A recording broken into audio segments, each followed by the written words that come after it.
Chrétien catholique et pratiquant, Brice Clotaire Oligui Nguema affiche clairement sa croyance en un être suprême. Depuis sa prise de pouvoir au soir du 30 août 2023, le général Oligui dévoile sa foi. L'on se souvient encore de cette prière adressée à Dieu, faite par un officier supérieur des forces de défense et de sécurité en conclave au palais du bord de mer, et qui confiait la nation au créateur de toutes choses.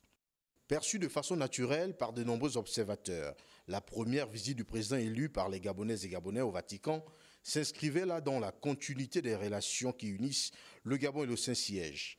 Au-delà de la solennité et du protocole strict de l'État du Vatican, la présence du président Oligui Nguema aux côtés des autres chefs d'État était de toute aise.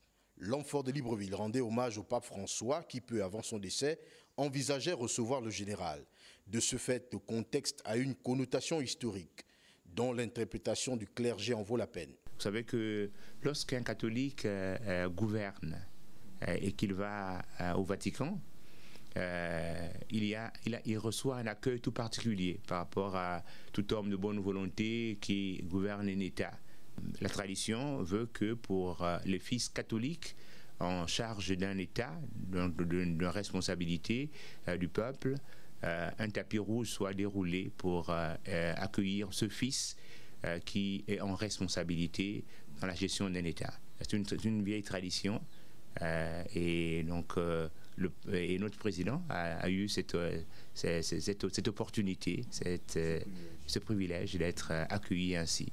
Le 19 février 1982, le pape Jean-Paul II adressait ce message à l'Église catholique d'Afrique. 43 ans plus tard, c'est finalement le Gabon qui porte au haut cette pensée d'alors, à travers le positionnement de son leader qui vient d'effectuer le deuxième voyage pour la basilique Saint-Pierre, pour prendre part cette fois-ci à la messe inaugurale du pontificat du pape Léon XIV.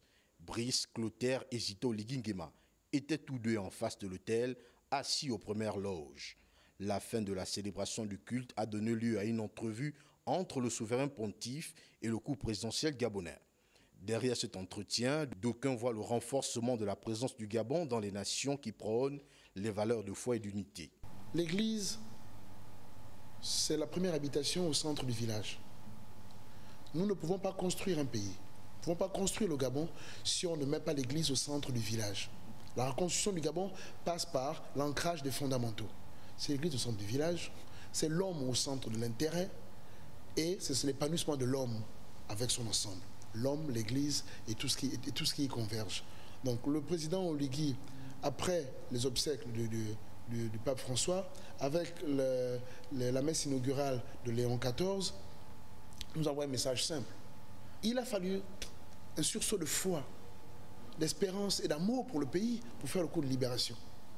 Il a fallu au peuple gabonais un sursaut de foi pour s'y rendre massivement à 94 voire 95% le 12 avril dernier. Donc il faut encore un sursaut de foi pour ramener le Gabon au centre du village. Les deux sorties du président de la République gabonaise au Vatican s'inscrivent dans la dynamisation des relations qui durent depuis plus de 50 ans entre ces deux États.